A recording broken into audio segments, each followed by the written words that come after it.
अगर तुम्हें लगता है तुम सही होते हो, सच बोलते हो, फिर भी लोग तुम्हारी बात नहीं सुनते, तुम्हें लाइटली ले लेते हैं और सबसे दर्दनाक बात, लोग तुम्हारे भरोसा का फायदा उठाते हैं, तुम्हें यूज करते हैं, तो फिर टेंशन मत लो, क्योंकि आज मैं जो तुम्हें सिखाने वाला हूँ उसे सीखने के बाद लोग तुम्हारा नहीं तुम लोगों का यूज करोगे, और वो भी बिना उसे पता चले।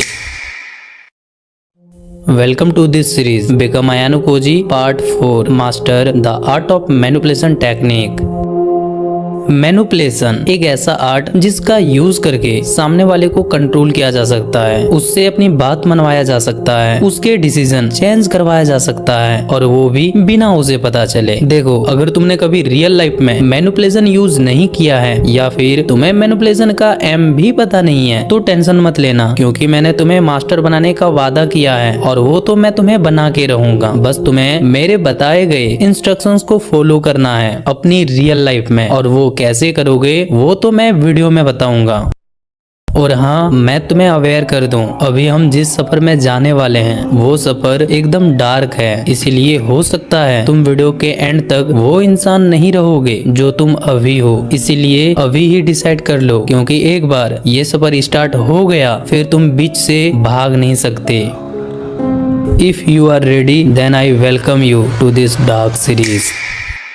हर मैनिपुलेशन एक सिंपल प्रोसेस पर काम करती है: ऑब्जर्वेशन, ट्रिगर, डायरेक्शन, आउटकम। अगर ऑब्जर्वेशन वीक है तो ट्रिगर गलत होगा, अगर ट्रिगर गलत हुआ तो आउटकम तुम्हारे कंट्रोल में नहीं रहेगा। इसीलिए मैनिपुलेशन से पहले ऑब्जर्व करना नॉन नेगोशिएबल होता है, मतलब इसके बिना गेम स्टार्ट ही नहीं होगा। क्योंकि अगर तुम्हें किसी के दिमाग में घुसकर उसे कंट्रोल करना है तो पहले तुम्हारे लिए ये जानना बहुत जरूरी है कि सामने वाला इंसान कैसा सोचता है, कौन सी चीज उसे ट्रिगर करता है, और ये सब जानने के लिए तुम्हें ऑब्जर्वेशन सीखनी ही होगी। देखो, यहाँ पर मैं नॉर्मल ऑब्जर्वेशन की बात नहीं कर रहा हूँ जो तुम्हें नॉर्मल वीडियोस में देखने को मिलते हैं, मैं उस लेवल की ऑब्जर्वेशन की बात कर रहा हूँ जो आयानो कोजी फॉलो करता है। देखो, आयानो कोजी कभी रैंडम ऑब्जर्व नहीं करता, उसका ऑब्जर्वेशन 4 लेयर में होती है। Layer 1 behaviour observation, layer 2 emotional trigger observation, layer 3 pattern observation, layer 4 power position observation. देखो, अगर तुम्हें ऑब्जर्वेशन पर मास्टरी करनी है तो तुम्हारे लिए ये चारों लेयर समझनी बहुत जरूरी है, और एक बार तुमने ये चारों लेयर को अच्छे से समझ लिया तो तुम किसी के भी दिमाग में आसानी से घुस सकते हो, और वो भी बिना उसे पता चले। इसीलिए एक भी लेयर मिस मत करना, क्योंकि आगे मैनिपुलेशन सीखते समय यही लेयर तुम्हारी सबसे बड़ी वेपन बनने वाली है।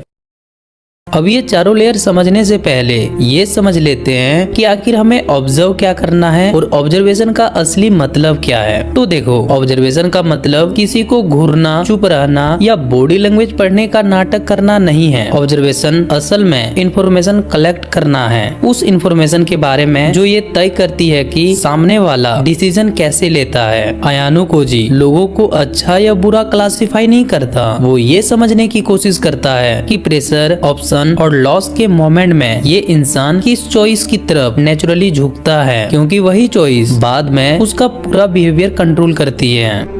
अब सवाल आता है कि आखिर ऑब्जर्वेशन में क्या नोटिस किया जाता है। देखो, ऑब्जर्वेशन में फोकस शब्दों पर नहीं पैटर्न पर होता है। आयानो कोजी देखता है कोई इंसान बार बार किस तरह की चॉइस लेता है, क्या वो कॉन्फ्लिक्ट से बचता है या फेस करता है, क्या वो अकेले डिसीजन लेता है या ग्रुप की अप्रूवल ढूंढता है, और जब चीजें उसके फेवर में नहीं जाती तो वो ब्लेम करता है या एडजस्ट करता है। एक बार ये पैटर्न दिख गया तो फ्यूचर बिहेवियर अंदाजा ही नहीं कैलकुलेशन बन जाती है।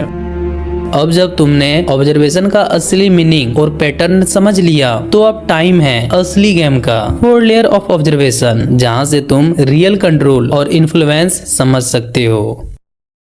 Layer number 1 behaviour observation. Behaviour observation का मतलब सिर्फ ये नहीं कि सामने वाला क्या बोल रहा है, असली ऑब्जर्वेशन वो है जिसमें तुम ये समझो कि इंसान एक्शन में कैसे रिएक्ट करता है और उसका डिसीजन पैटर्न क्या है। यही स्टेप आयानो कोजी सबसे पहले यूज करता है। वो ये नोटिस करता है कि कोई ग्रुप में बोलता है या बस फॉलो करता है, डिसीजन लेने में आगे आता है या पीछे हटता है, कोई चुनौती आने पर डिफेंसिव हो जाता है या काम रहता है। इन छोटी छोटी सिग्नल से पता चलता है कि इंसान किस कैटेगरी का है, लीडर, फॉलोवर, अटेंशन सीकर या केयरफुल टाइप। फॉर एग्जाम्पल, अगर कोई बार बार अपनी बात जस्टिफाई करता है, हर चीज में अपनी राय दिखाता है, तो इसका मतलब ये है कि वो इनसिक्योर लीडर टाइप का है जो स्टेटस या अप्रूवल चाहता है। अगर कोई कामली सिचुएशन हैंडल करता है, दूसरों की राय सुनता है और डिसीजन में कंसिस्टेंसी रखता है, तो इसका मतलब वो रियल लीडर टाइप का है जो नेचुरली इन्फ्लुएंस रखता है। बिहेवियर ऑब्जर्वेशन से आयानुकोजी ये तय करता है कि कौन सी मैनिपुलेशन टेक्निक उस इंसान पर काम करेगी या किसे सिर्फ ऑब्जर्व करना बेहतर है। बिहेवियर ऑब्जर्वेशन का मतलब सिर्फ देखना नहीं है, ये पैटर्न पहचानना है, समझना है कि इंसान का माइंडसेट, प्रायोरिटीज और रिएक्शन क्या है। इस लेयर के बिना अगली मैनिपुलेशन स्टेप मीनिंगलेस है।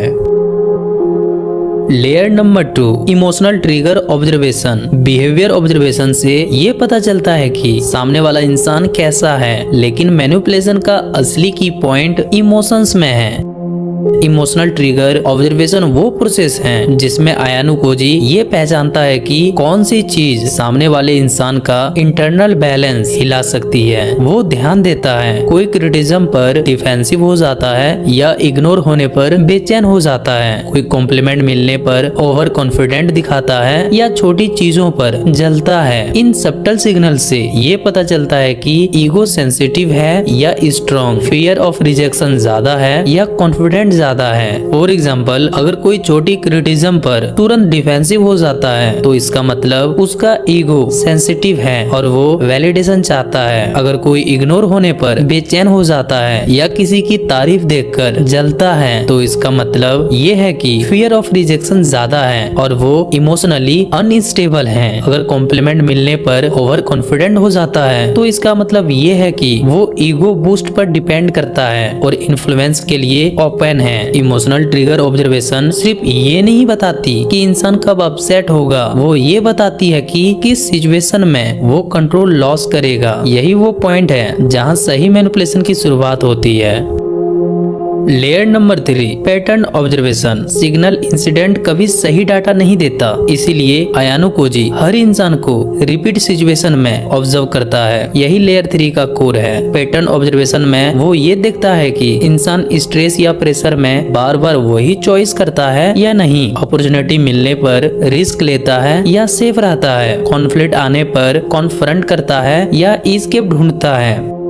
इस ऑब्जर्वेशन से ये पता चलता है कि इंसान प्रेडिक्टेबल है या इम्पल्सिव, उसका डिसीजन मेकिंग लूप क्या है और उसकी वीकनेस कहाँ पर है। फॉर एग्जाम्पल, अगर कोई हमेशा रिस्क अवॉइड करता है और सिर्फ सेफ चॉइस करता है, तो इसका मतलब ये है कि वो केयरफुल टाइप का है और उसे मैनिपुलेट करने के लिए long term trust building strategy चाहिए। अगर कोई प्रेशर में इम्पल्सिव रिएक्ट करता है, जल्दी डिसीजन ले लेता है, तो इसका मतलब है कि वो प्रेडिक्टेबल नहीं है, लेकिन टाइमिंग सेंसिटिव मैनिपुलेशन पर जल्दी इन्फ्लुएंस हो सकता है। अगर कोई कॉन्फ्लिक्ट में बार बार रिट्रीट करता है, तो इसका मतलब ये है कि उसका कॉन्फिडेंस वीक है और सही ट्रिगर मिलने पर आसानी से कंट्रोल लॉस करेगा।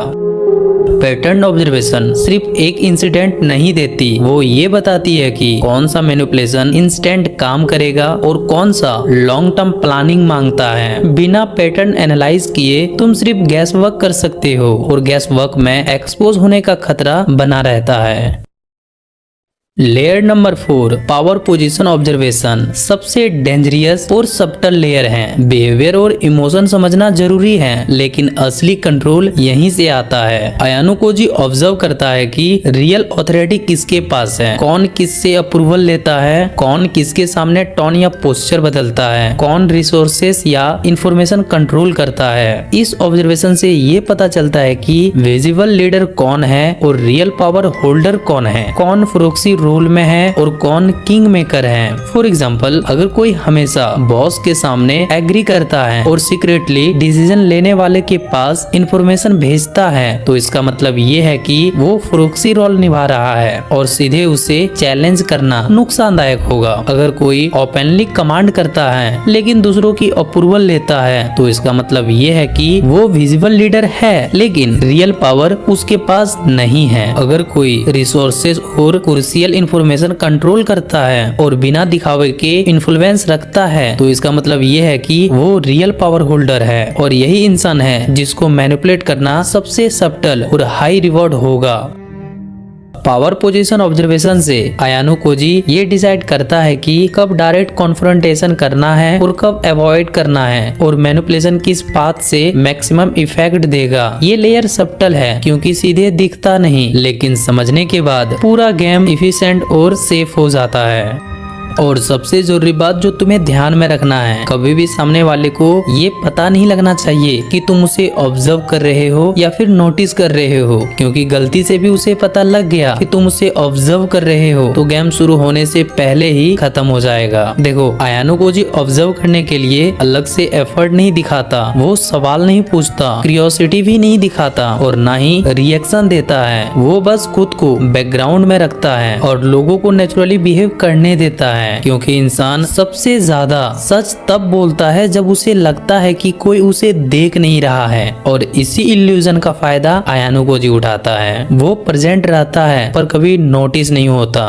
यहाँ मेरी बात ध्यान से समझना, आगे जो भी टेक्निक हम सीखने वाले हैं उन सभी का बेस ये 4 ऑब्जर्वेशन लेयर हैं। इसीलिए अगर अभी भी क्लियर नहीं हुआ तो एक और बार इन चारों लेयर को समझ लेना, और अगर फिर भी कोई डाउट हो या कोई कंफ्यूजन रह जाए तो कमेंट बॉक्स में जरूर पूछना। मैं तुम्हारे कमेंट का रिप्लाई जरूर करूंगा, क्योंकि मैं हर एक कमेंट पढ़ता हूँ, हर एक कमेंट का रिप्लाई करता हूँ। इसीलिए कोई भी डाउट हो बेझिझक पूछना।